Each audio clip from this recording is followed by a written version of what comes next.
Brothers and sisters of Burkina Faso, Africa and the world, listen clearly. We are not here to beg or to wait for someone else to build our future. We are here to create it with our own hands, our own courage, and our own vision. They told us Africa cannot stand without their help, that our nations would collapse if their planes stopped flying, if their companies stopped digging, if their banks stopped lending.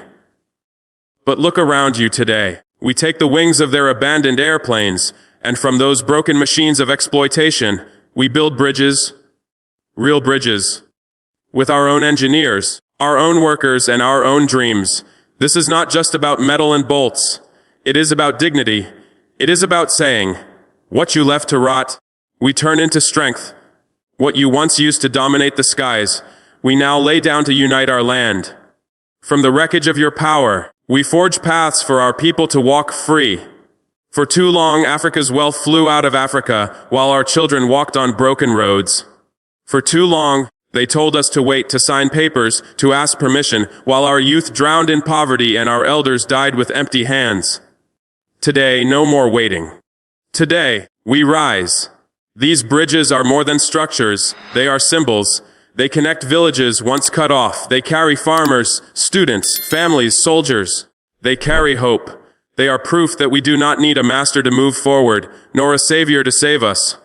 We have ourselves, and that is enough.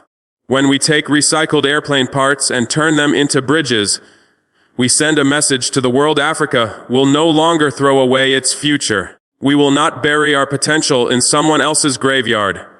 We will take every piece of this continent, every resource, every talent, every idea, and use it to lift our people higher. Some will be angry. Some will call us rebels, radicals, dangerous. Yes, we are dangerous. Dangerous to injustice, dangerous to oppression, dangerous to the lie that Africa must always kneel. We are not kneeling anymore. We are standing shoulder to shoulder, nation to nation, people to people, ready to take back what is ours. Burkina Faso does not act alone. Every time we build a bridge from what they abandoned, we send a message to Mali, Niger, Guyana, Congo, and to every African child who feels forgotten. You are not weak. You are not poor. You are powerful. You have a future. You are Africa's heartbeat, and no foreign hand will hold it still again. To the colonial powers watching us, I say this: you had your centuries. You took, you lied, you divided. That time is over. We will not shoot at you. We will not beg you, but we will not obey you. Your systems, your currency, your debt, your fear will not stop us from building a continent where our children fly higher than your airplanes ever did. And to the youth of Burkina Faso, I say this: the fight is not in the guns alone. It is in the mind, in the work, in the belief that we can do what they told us we could never do. You do not need anyone's permission to invent. You do not need their approval to build. All you need is courage, and courage costs nothing. It lives in your chest right now. These bridges are only the beginning.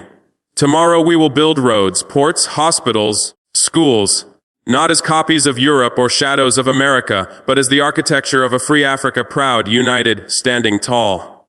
Remember this: when a people decide they are free, no force on earth can stop them. We have decided.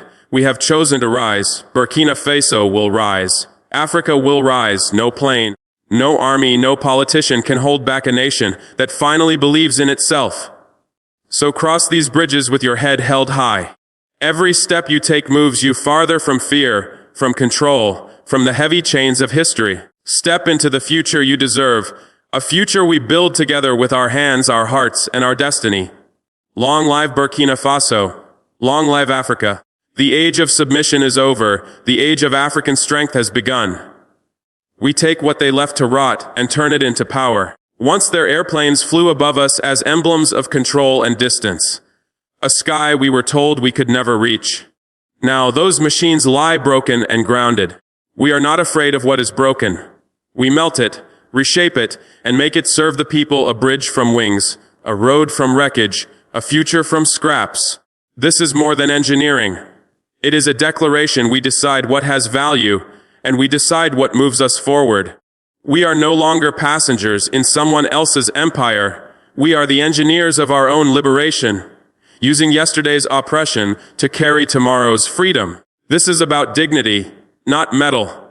It is about telling the children of Burkina Faso, you will not wait for Europe to bless your dreams. You will not beg for a loan to cross a river. You will cross because we built the way. Every bolt tightened and every beam welded is a promise. We will not again be trapped by distance, poverty, or colonial timelines. Let them call us radicals. Let them shout on their televisions, draw up warnings, or pass sanctions. We do not fear their names. We are not enemies of peace. We are enemies of chains. If peace means silence in the face of exploitation, then we reject it. We choose a peace built on equality, respect, and sovereignty. We will not kneel to keep others comfortable. We will stand even if it shakes their thrones. This is our land. It is not for sale. It is not for rent. It belongs to us, to protect, to nurture, and to pass on stronger than we found it. Africa is not a collection of weak, begging nations. It is a sleeping giant. Every bridge we build awakens another heartbeat. In Mali, in Niger, in Ghana, in Congo, they are watching. They are realizing what becomes possible when we stop asking and start acting. We are not inventing miracles. We are unlocking what has always been within us. The wealth, the skill, the bravery. These are African gifts. We remind our brothers and sisters that freedom is contagious, that courage spreads faster than fear. When one person stands up, another follows. That is how a continent rises, not with permission, but with unity, with example, with unstoppable momentum. The youth must lead, not through anger alone, but through creation. Let your protest be a factory, a school, a bridge. Do not wait for leaders to sign treaties to declare you free. Freedom is not given, it is built. Your ideas are weapons. Your hands are tools. Your faith in your nation is stronger than any army sent to intimidate you. The world will doubt you. Good. Let them. Every doubt is a challenge. Every sneer is fuel. Build anyway. Create anyway. Believe anyway. Because when Africa finally believes in itself, no border, no sanction, no army, no speech from a foreign capital can hold back the tide of our awakening. These bridges are not just made of concrete and steel. They are the veins of a living nation. They carry farmers to markets, children to schools, soldiers to protect, doctors to heal, families to unite. They carry hope from one shore to another. For generations, our rivers and distances were used against us. Every broken road, every delay, every hour wasted in mud was a reminder of how far we were kept apart, how easily we were divided and controlled. Now we build connections that no foreign power can cut, no company can own, no signature can stop. We build them with our people, from our vision, in our name. Each bridge rises like a flag planted in our soil, declaring this is ours. This is built by the will of a free people. This is proof that Burkina Faso moves forward without asking permission for how far it may go. It is more than transportation. It is liberation in motion. Unity made visible, independence turned into a path we can walk together.